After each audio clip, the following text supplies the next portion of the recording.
I'm going to start with Rajdeep, and Rajdeep never tires of talking about his favorite subject, Modi, Rahul, and all the political animals in our country. Rajdeep, angry speech in Parliament, lots of finger pointing, jabbing at the camera, anger during press conferences, and I'm sure there are going to be many more. Is this Modi versus Rahul 3.0 that's shaping up in your view? Before we start, I want to tell the viewers of Democratic Newsroom, this week we had two mini Democratic Newsrooms. And both went viral. Both went viral because what is happening is if I say something over 2 minutes, someone is clipping 20 seconds. And I'm getting killed both ways. You know, yeah, Shiv Arur is the one responsible because he has the easiest job here. He's chosen not to make his opinion Today clear. I will give my opinion. So opinion. I'm going to reverse that. Shiv Arur, tell me. You know, okay. Tell me, Shiv. Give your opinion first, then I'll answer. Look, there was a lot of anger on both sides. There was, in fact, in my view, there was way too much anger and too little focus on both sides right through this debate.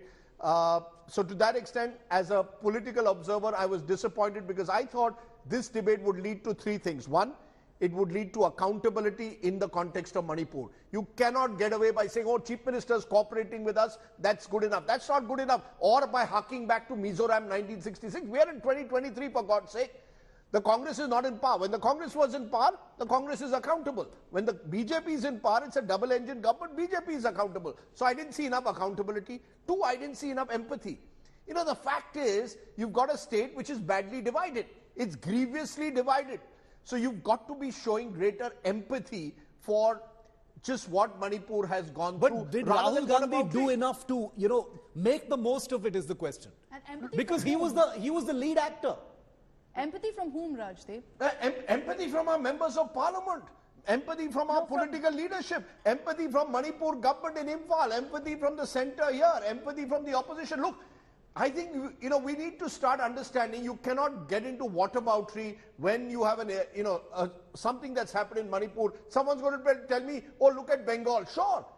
What's happened in Bengal is unacceptable when there's a rape of a woman in Bengal, but don't compare it to an ethnic divide of the kind that's happening in Manipur, where weapons are stolen from a police station. Exactly. What's happening in West Bengal or Rajasthan does not amount to 6,500 FIRs being filed in Manipur, gang rapes of such kind, weapons being stolen at large. So there should be accountability and empathy in the parliament on both sides. You have the BJP accusing the Congress or of Rahul Gandhi of making a fiery speech and walking out, blowing a flying kiss. How serious was he in the parliament? You have the Congress accusing Prime Minister Modi of speaking about Manipur in a fleeting reference and then laughing in the midst of it. So really, who is showing any kind of empathy? Nabila and I are on the same page. That doesn't happen too often. I don't necessarily agree on this because I feel that Home Minister Amit Shah put the focus on Manipur.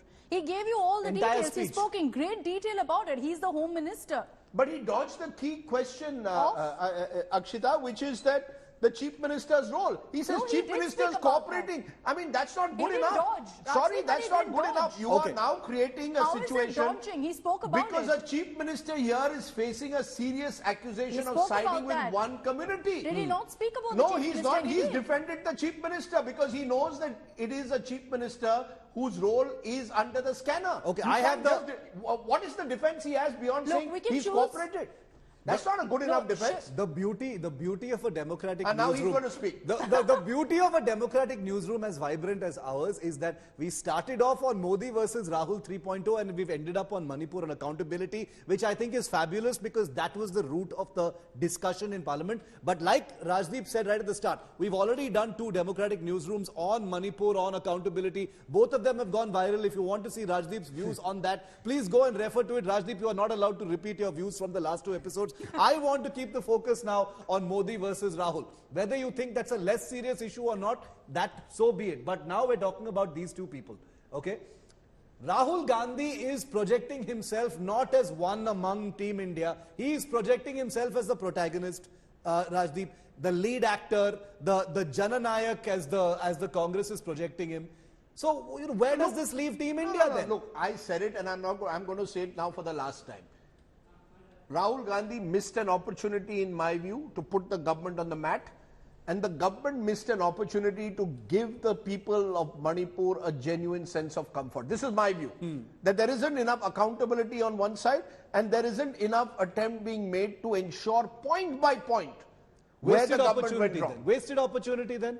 Well, you see, if the no confidence motion was about encircling the government has actually managed in a way to pass the buck onto the opposition, blaming it for what the opposition's failings are. No, let's put the focus again on Modi versus Rahul, as Shiv has been saying. It's all yours now. I'm out of it. I'm out of it. You've not been mentioning one comment on Modi versus Rahul. Between the two, in Parliament, when they spoke, whose speech stood out for you more? No doubt Modi is a fabulous orator. So there is absolutely I choose Modi. No doubt.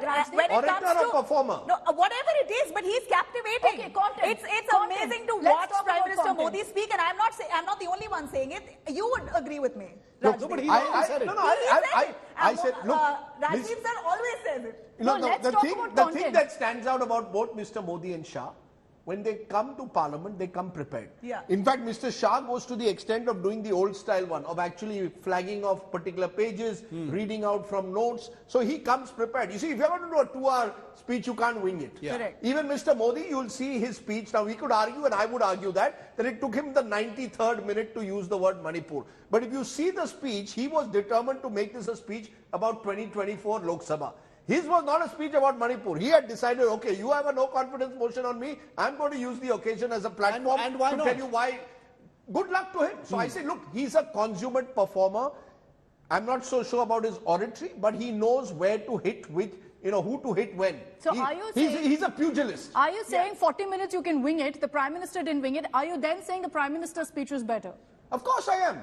There's no doubt about it. Look, but this looks, that's my problem. You see, we in the media are going to judge it as our moderator is Modi versus Rahul. I'm judging it by the big picture. My big picture is Manipur better off today compared to 4 days ago because of this debate? I say no.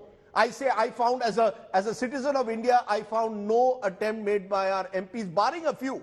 I actually thought Gaurav Gogoi, Amit Shah, a couple of others actually focused on the real issues of Manipur. And I would have liked to see more speakers. If you are having a no confidence motion on Manipur, please tell me all that you think can. Nobody gave me a roadmap for the future. I don't want to know about 1966. No, but Amit Shah tried to get a resolution, by all the MPs. Yes. That seemed like some kind of forward action. The opposition treated it with the same kind of contempt and suspicion that they're treating everything. There's too much of name calling on both sides. But you tell me, Shiv, you follow defense closely. Should we be comparing in 2023 what happened with the Indian Army in 1984? Please or watch. What happened in 1966? What's your view? Not only will I give you my view, my 5:30 p.m. show today was about Indira Gandhi's decision, where I have said that it is there are no blacks and whites in such decisions. There are shades of grey, and that Indira Gandhi had no choice but to take that decision. I have a clear-cut view on it, sir. Excellent. So to be honest, I'm finding that I'm getting more and more support for a change. No. Sir, I don't take sides. I am a case-to-case basis kind of person when it comes to facts. Now, let me once again. I just have to say that the opposition has done its part by asking questions and the right questions. What we saw was one suspension after the other. You have either of the opposition leaders, many of them, in the latest was Adhir Ranjan. It started with Sanjay Singh. So suspension saga continued right from the monsoon session. But where is the structure when it comes to suspending an MP? You ask a question and you raise a voice, you're suspended. I agree that there is some kind of decorum inside the parliament, but we don't see the BJP netas following the decorum entirely to the T. So, but I also agree at the same time that the opposition walking out of the parliament was the most stupid thing to do. How can you just walk out of the parliament? Stupid. You are elected representatives. You are conveying the message of the people who voted you to power. You've got to sit there and weather it out.